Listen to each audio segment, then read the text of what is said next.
Barchaga assalomu alaykum. Sizlar bilan Orbis kanali. Bugungi videoda barchaning sevimli multfilmiga aylanib ulgurgan Muzyurak haqida qiziqarli faktlarni e'tiboringizga havola etamiz. Marhamat, tomosha qiling. Muzyurak g'oyasi 70 yil oldin yozilgan. Walt Disney 1940-yilda Hans Christian Andersenning Qor malikasi qissasiga asoslangan film g'oyasini yozib tugatadi va 1943-yilda uni suratga olishga kirishadi. Ammo bu loyiha noma'lum sabablarga ko'ra to'xtatiladi. Oradan 70 yil o'tib, aniqrog'i 2013-yil 19-noyabrda Muzyurak badiiy animatsion filmining premyerasi o'tkazildi. Xo'sh, nima uchun Disney rahbarlari 70 yil davomida tashlab qo'yilgan g'oyani filmga aylantirishdi? Bunga asosiy sabab Disney 2010-yilda taqdim qilgan Rapunzel multfilmidir. Rapunzel tomoshabinlar tomonidan juda yaxshi kutib olinib, $592 million dan ortiq foyda keltirgan.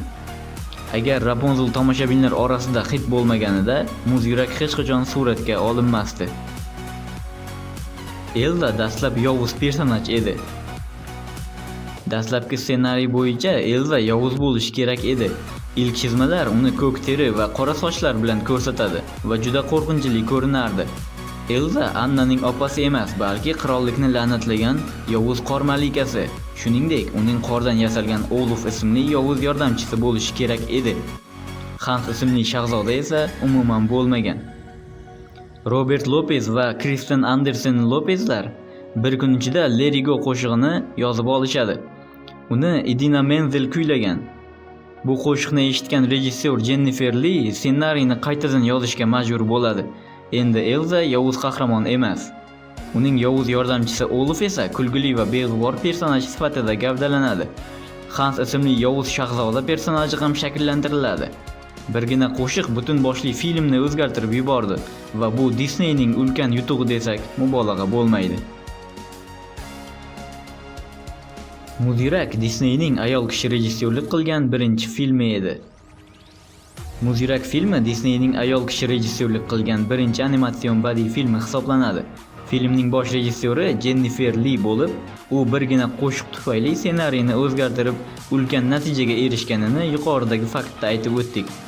Jennifer Lee shuningdek Muzyurak 2, Hayvonlar shahri, Moana, Raya va oxirgi ajdaho kabi Disneyning boshqa filmlarida ham ishlagan. Ma'lumot o'rnida Muzyurak va Muzyurak 2 multfilmlari barcha davrlardagi ayol kishi rejissyorlik qilgan eng muvaffaqiyatli filmlar hisoblanadi. Navbatdagi fakt. Animatorlar uchun studiyaga jonli bug'u keltirilgan. Svenning qiyofasini yaratish va jonlantirishda animatorlar uchun studiyaga haqiqiy bug'u keltiriladi. Haqiqiy hayot modellaridan foydalanish Disneyda juda keng tarqalgan usul bo'lib, ba'zida animatorlarning o'zlari model sifatida qatnashadilar. Inim ayiq filmi uchun ham studiyaga jonli ayiq va uning bolasini olib kelishgan. Qor va muz effektlari uchun qor bo'yicha mutaxassis olib kelingan.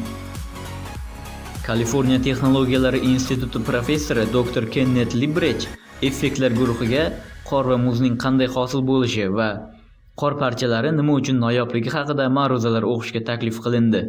Ushbu bilimlardan foydalanib, effektlar guruhi qor parchalari generatorini yaratishdi. Bu ularga film uchun 2000 ta noyob qor parchasi shakllarini tasodifiy yaratishga imkon berdi. Arendelle qirolligi Norvegiya va Skandinaviya mamlakatlariga asoslangan.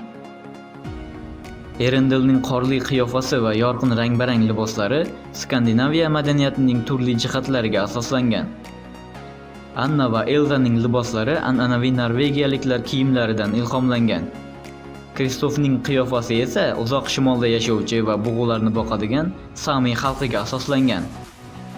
Arendelle xayoliy mamlakat, ammo uning qorli landshafti va qirrali qirg'oq chizig'i Norvegiya, Shvetsiya va Finlandiyadan ilhomlangan holda yaratilgan.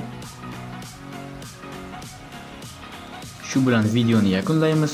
Video yoqqan bo'lsa, albatta like tugmasini bosib qo'ying. Izohlarda o'z fikringizni qoldiring va kanalimizga obuna bo'ling. E'tiboringiz uchun katta rahmat.